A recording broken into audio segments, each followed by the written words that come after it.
জুলাইয়ের এই দিনে হাসিনা হটাও দাবিতে রাজপথে ছাত্র জনতার প্রতিরোধ, আসে শাটডাউনের ঘোষণা, সনদ বাস্তবায়নের অঙ্গীকার মির্জা ফখরুলের। বন্যা দুর্গতদের পুনর্বাসনে কাজ শুরু করেছে সরকার, বললেন অর্থমন্ত্রী। সহায়তা অব্যাহত রাখার ঘোষণা স্বরাষ্ট্রমন্ত্রীর। রাজধানীর সবজি বাজারে আগুন, সরবরাহ ঘাটতির দোহাই বিক্রেতাদের, কঠোর তদারকি চান ক্রেতারা।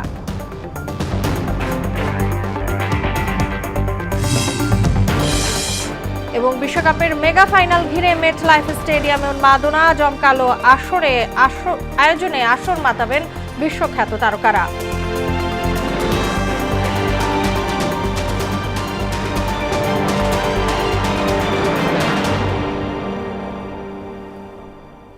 আসসালামু আলাইকুম, স্বাগত মোহনা সংবাদে। এতক্ষণ শুনছিলেন শিরোনাম, পুরো সংবাদের সঙ্গে আছি তাসনিমা বিনতে তাহের।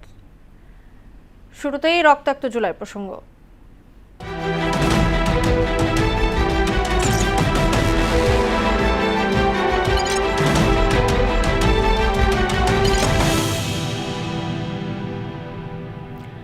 17 জুলাই 2024 হাসিনা হটাও দাবিতে রাজপথে অনড় ছাত্র জনতা। পরিস্থিতি পর্যবেক্ষণে ধানমন্ডিতে বৈঠকে বসেন আওয়ামী লীগের শীর্ষ নেতারা। জাতির উদ্দেশ্যে দেয়া তৎকালীন সরকার প্রধান শেখ হাসিনার ভাষণেও ছিল না নমনীয়তা। আন্দোলনকারীরাও কঠোর অবস্থানে। কর্মসূচি আসে কমপ্লিট শাটডাউনের। গণঅভ্যুত্থানে ঘটনাবহুল 17 জুলাইয়ের বিস্তারিত মনিরুল ইসলামের প্রতিবেদনে।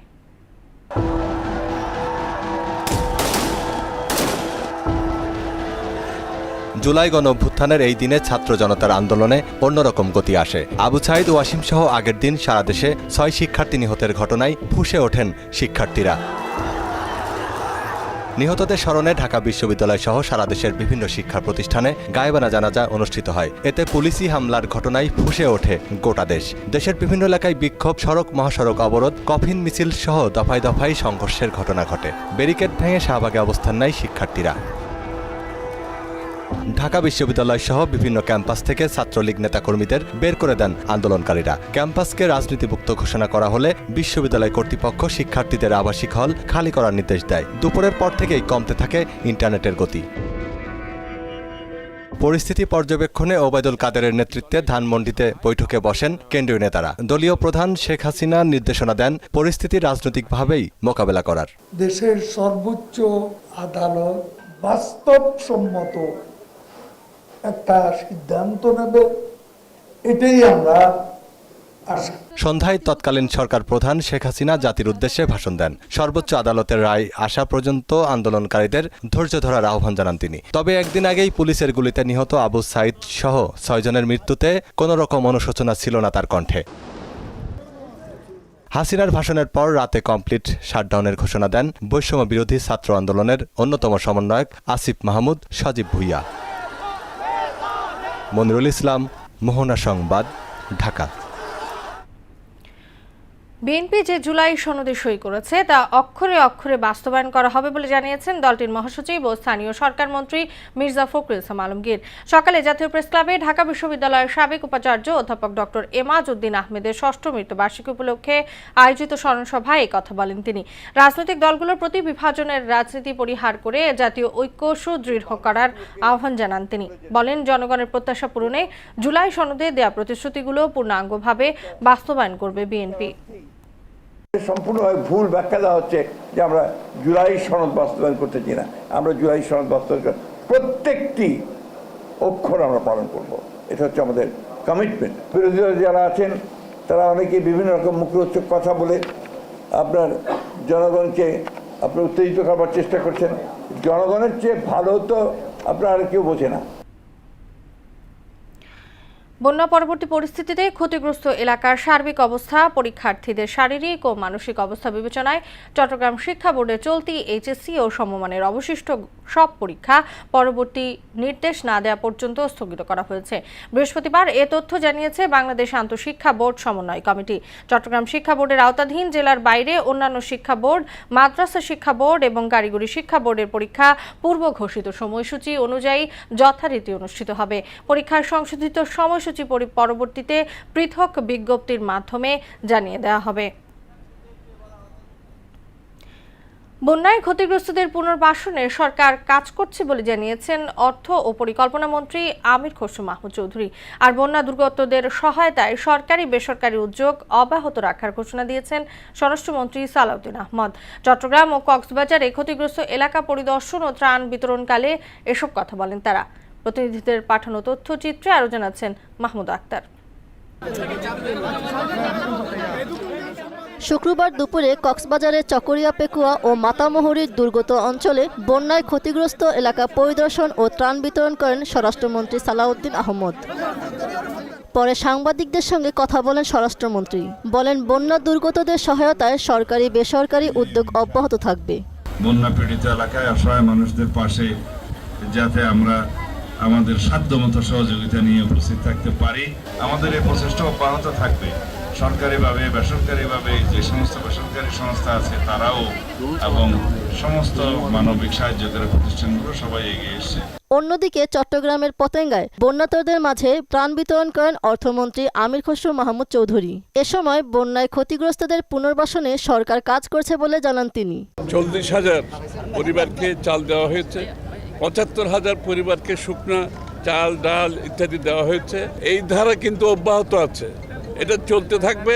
পুনর্বাসন শেষ না হওয়া পর্যন্ত সরকারের সহায়তা অব্যাহত রাখার ঘোষণা দেন অর্থমন্ত্রী। যতক্ষণ পুনর্বাসন কাজ শেষ না হয় ততক্ষণ আমাদের পক্ষ থেকে, সরকারের পক্ষ থেকে সমস্ত কার্যক্রম অব্যাহত থাকবে। বন্যায় প্রায় 7 লাখ মানুষ ক্ষতিগ্রস্ত হয়েছে দাবি করে মন্ত্রী বলেন, 1 লাখ মানুষের মাঝে এরই মধ্যে ত্রাণ বিতরণ করা হয়েছে। যাদের বীজ দরকার, সার দরকার ইত্যাদি ইত্যাদি যা প্রয়োজনীয় পুনর্বাসন কাজ এরপরে শুরু হয়ে যাবে। মাহমুদ আক্তার, মোহনা সংবাদ। যেখানে অসুখ বিসুখ। চলতি মাসে হালকা থেকে মাঝারি ধরনের বৃষ্টিপাত হলেও ভারী বৃষ্টিপাতের সম্ভাবনা নেই বলে জানিয়েছে আবহাওয়া অধিদপ্তর। সকালে সংস্থাটির কার্যালয়ে এক ব্রিফিংয়ে আবহাওয়াবিদ হাফিজুর রহমান বলেন, ঢাকার বৃষ্টিপাত কম হলেও এ মাসে দেশের উত্তরাঞ্চলে সবচেয়ে বেশি বৃষ্টিপাত হওয়ার সম্ভাবনা রয়েছে। জলবায়ু পরিবর্তনের কারণে আবহাওয়া বিশ্বব্যাপী আবহাওয়া বৈরী আচরণ করছে বলে জানান তিনি। ইমদাদুল হক খানের রিপোর্ট। সকালে দেশের আবহাওয়া পরিস্থিতির সার্বিক বিষয়ে সাংবাদিকদের ব্রিফ করেন আবহাওয়াবিদ হাফিজুর রহমান। তিনি জানান, সাগরে সৃষ্ট লঘুচাপটি সরে গেছে, আপাতত নিম্নচাপের কোনো সম্ভাবনা নেই। লঘুচাপটা সুস্পষ্ট লঘুচাপে পরিণত হয়েছিল এবং এটা দুর্বল হয়ে আজকে সকালে দুর্বল হয়ে আবার লঘুচাপে পরিণত হয়েছে এবং এটা বর্তমানে স্থলভাগে অবস্থান করছে। চলতি মাসে সারা দেশে হালকা থেকে মাঝারি ধরনের বৃষ্টিপাত হলেও ভারী বৃষ্টিপাতের সম্ভাবনা নেই বলেও জানান তিনি। বর্তমান যে অবস্থা দেখা যাচ্ছে, বৃষ্টিপাতটা আগামী রবিবারের পর থেকে বৃষ্টিপাতের সারা দেশে আবার বৃষ্টিপাতের পরিমাণটা বাড়বে। সেক্ষেত্রে মাঝারি ধরনের ভারী থেকে ভারী বৃষ্টিপাতের সম্ভাবনা রয়েছে সারা দেশে। তবে এ সময়টা দেশের উত্তরাঞ্চল বৃষ্টিপাতের প্রবণতাটা বেশি থাকবে এবং এ সময় অতি ভারী বৃষ্টির আশঙ্কা আমরা করছি না।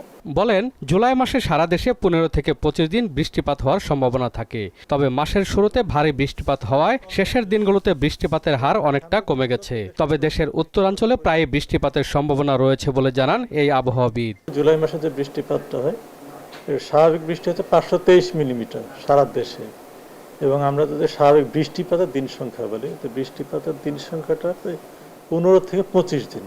15 থেকে 25 দিনের অর্থে কোনো জায়গায় সর্বনিম্ন হচ্ছে 15 দিন এবং সর্বোচ্চ 25 দিন জুলাই মাসে বৃষ্টিপাত। বৈশ্বিক জলবায়ু পরিবর্তনের কারণে আবহাওয়া বৈরী আচরণ করে বলেও মন্তব্য করেন তিনি।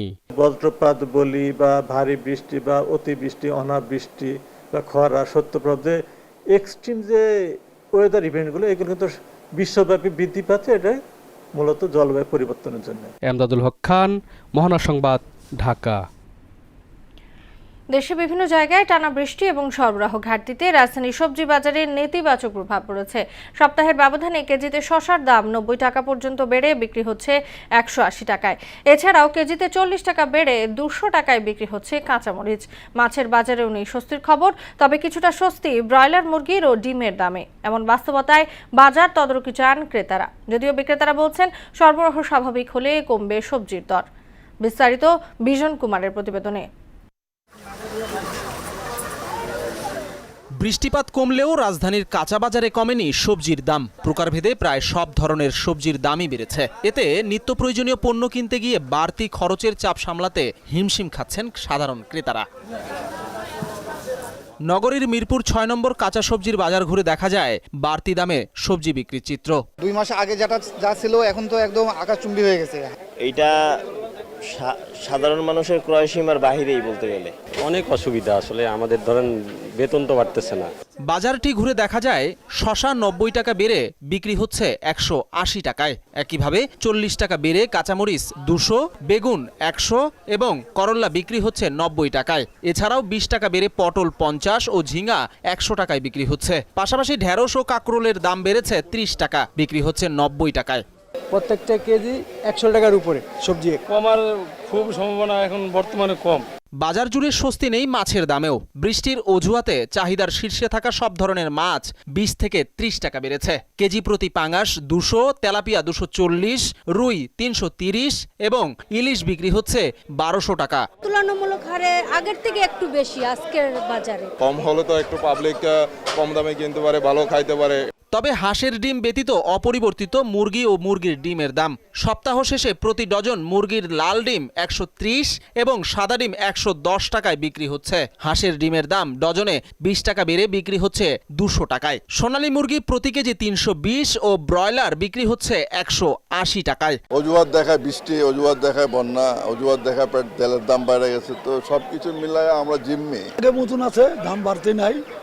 কক বিক্রি দিচ্ছে ৩২০ টাকা, বলার ১৮০ টাকা। বাজার আর আপনার দাম একই আছে, সেম। হাঁসটা একটু দাম বেশি হালকা। দ্রুত সবজির দাম স্বাভাবিক হলে সব শ্রেণীর মানুষের নিত্য প্রয়োজনীয় পণ্যের ব্যয় কমবে এবং স্বস্তি মিলবে সংসার খরচে, এমনটাই মনে করছেন সকলে। বিজন কুমার, মোহনা সংবাদ, ঢাকা। ময়মনসিংহ মেডিকেল কলেজ হাসপাতালে গেল ২৪ ঘন্টায় হাম উপসর্গে ৩.৫ মাস বয়সী এক মেয়ে শিশুর মৃত্যু হয়েছে। এ সময় নতুন আক্রান্ত হয়েছেন ২০ জন। ১৭ মার্চ থেকে আজ পর্যন্ত ময়মনসিংহ বিভাগের বিভিন্ন হাসপাতালে ভর্তি হয়েছে ২,৮২৫ জন।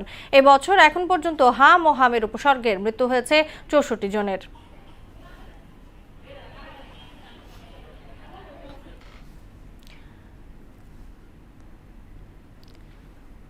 জায়গা সংকট, অবকাঠামোগত সীমাবদ্ধতা ও প্রশাসনিক অব্যবস্থাপনা সহ নানা সমস্যায় জর্জরিত দেশের দ্বিতীয় বৃহত্তম স্থলবন্দর সোনা মসজিদ।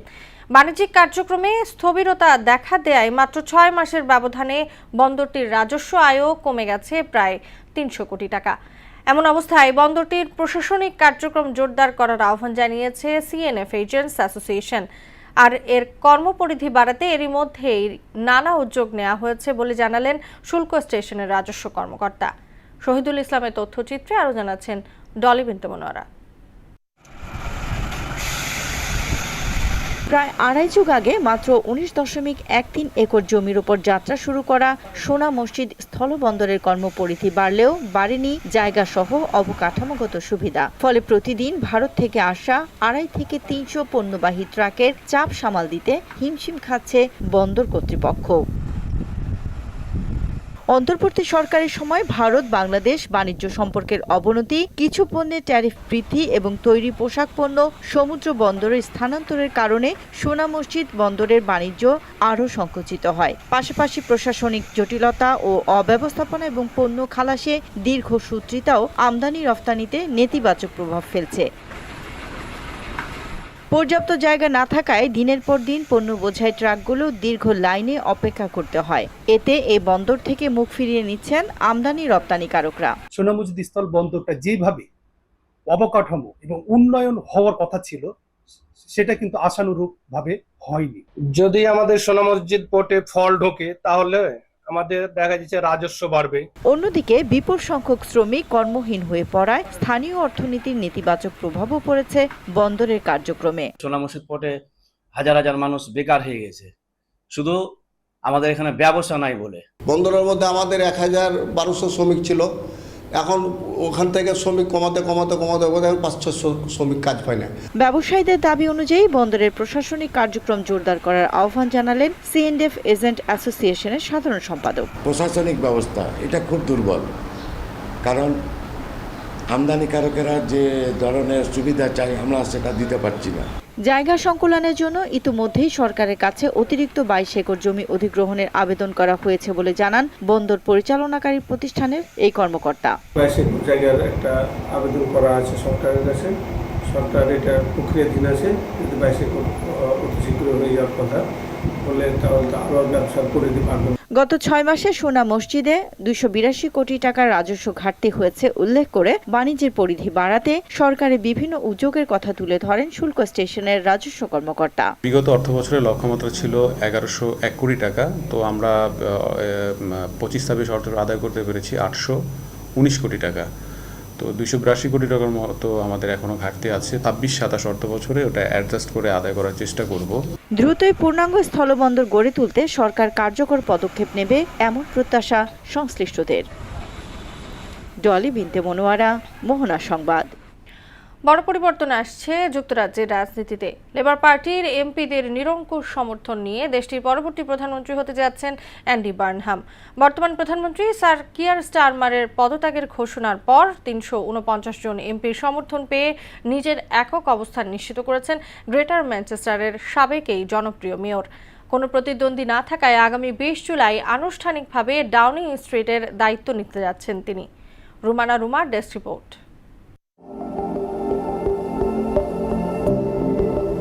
যুক্তরাজ্যের রাজনীতিতে এক বড় ধরনের পরিবর্তনের সূচনা হলো।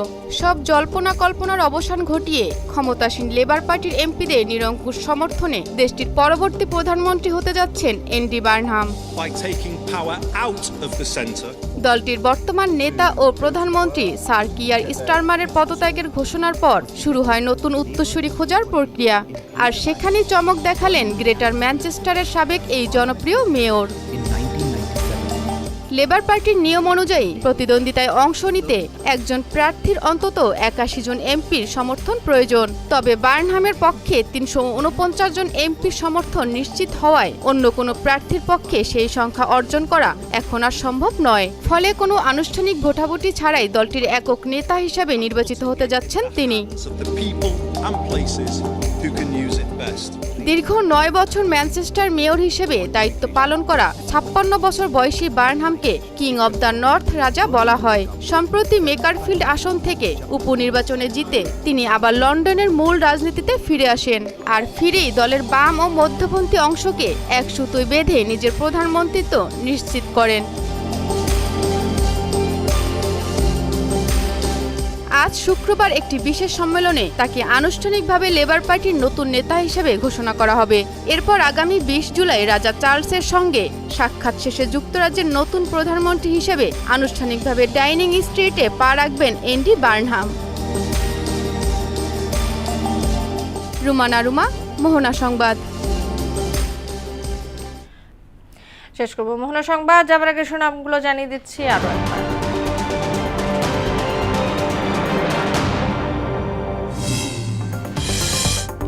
জুলাইয়ের এই দিনে হাসিনা হটাও দাবিতে রাজপথে ছাত্র জনতার প্রতিরোধ। আসে শাটডাউনের ঘোষণা, সনদ বাস্তবায়নের অঙ্গীকার মির্জা ফখরুলের। বন্যা দুর্গতদের পুনর্বাসনে কাজ শুরু করেছে সরকার, বললেন অর্থমন্ত্রী। সহায়তা অব্যাহত রাখার ঘোষণা স্বরাষ্ট্রমন্ত্রীর। রাজধানীর সবজি বাজারে আগুন, সরবরাহ ঘাটতির দোহাই বিক্রেতাদের, কঠোর তদারকি চান ক্রেতারা।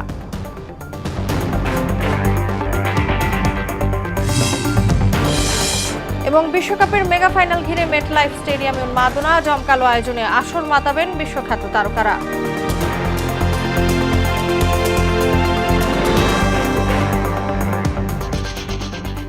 এই ছিল মোহনা সংবাদে। পরবর্তী সংবাদ রাত 9টায়, এর আগে সন্ধ্যা 7টায় দেখবেন সংবাদ এক নজরে।